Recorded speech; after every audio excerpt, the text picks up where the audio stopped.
Hujambo na karibu kwa mara nyingine tena mtazamaji wa The World News katika kipindi hiki cha ulimwengu wa siasa. Mimi ni Adam Hussein, lakini tunatazama katika vita kati ya Marekani na Israel dhidi ya Jamhuri ya Kiislamu ya Iran. Ni kile wachambuzi wa mambo wanasema vita hivi vya Marekani na Iran havitaisha hadi pale vitakapokwisha.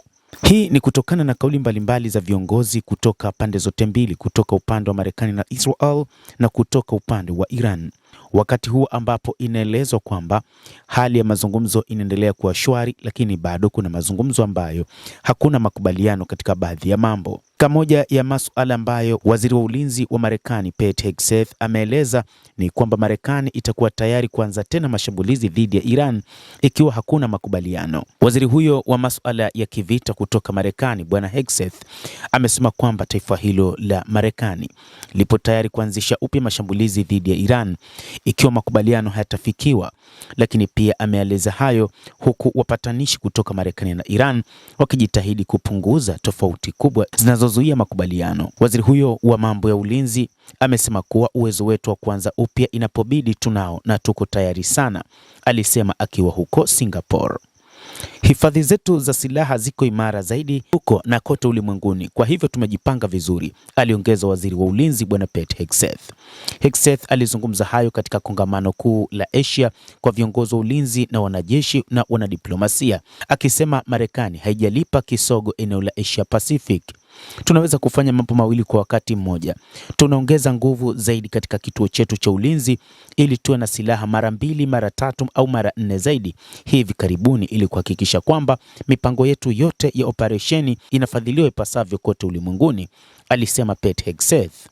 Aidha, alisema Rais Donald Trump alikuwa mvumilivu na anataka kufanya makubaliano makubwa ambayo yatahakikisha Iran haipati silaha za nyuklia.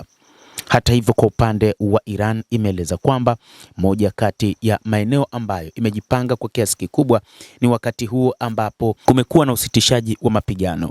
Jeshi la Iran limesema limejipanga vizuri na silaha zake zipo imara wakati wote, na imesema katika siku 40 imetumia 10% tu ya silaha zake, na kwamba 90% ya silaha bado zipo na kuna baadhi ya silaha hazikutumika kabisa wakati wa vita, na hivyo imejipanga katika kila idara. Hata hivyo, jeshi hilo linasema kwamba Marekani imekuwa ikitumia sana vyombo vya habari kupotosha ulimwengu, ikisema imeharibu silaha za Iran kwa kiasi kikubwa, lakini wa Iran wanadai kwamba silaha zao zipo imara na wamezidi kutengeneza silaha zingine kwa ajili ya mapambano dhidi ya Marekani na Israel. Katika siku za hivi karibuni ni Iran ambayo baada ya kushambuliwa katika maeneo ya kusini mwa taifa hilo ilifanya mashambulizi ya kulipiza kisasi huko Kuwait, jambo ambalo lilionyesha Marekani kwamba wa Iran wapo tayari kwa ajili ya mapambano. Hata hivyo, wa Iran wanasema kwamba hawaamini maneno ya rais wa Marekani Donald Trump hadi pale atakapoyatekeleza. Hii ni kauli iliyotolewa na spika wa bunge la Iran Mohammad Bagher Kalibaf wakati akizungumza baada ya makubaliano kadhaa ya kusitisha mapigano. Lakini moja kati ya jambo kubwa ambalo bado limekuwa ni kizungumkuti ni suala la nyuklia nchini humo, ambapo wa Iran wamesema hawatokubali kuondoa uranium iliyorutubishwa, kuitoa nchini Iran, kuipeleka katika taifa la Marekani au kuipeleka katika nchi nyingine ambayo baadhi ya mataifa yalikuwa yakitaja China pamoja na Urusi. Mtazamaji wa The World News, hayo ndio tuliokuwa nayo. Ni namna ambavyo hali ya mazungumzo inavyoendelea na maneno makali yanayotolewa na viongozi wa Marekani na Iran juu ya suala la vita ambavyo vinaendelea, huku kila upande ukisema umejipanga na uko tayari kwa ajili ya mapambano kwa mara nyingine tena. Hiki ndicho ambacho wachambuzi wa mambo wamekuja kueleza kuwa vita vya Iran na Marekani havitokwisha hadi pale vitakapokwisha.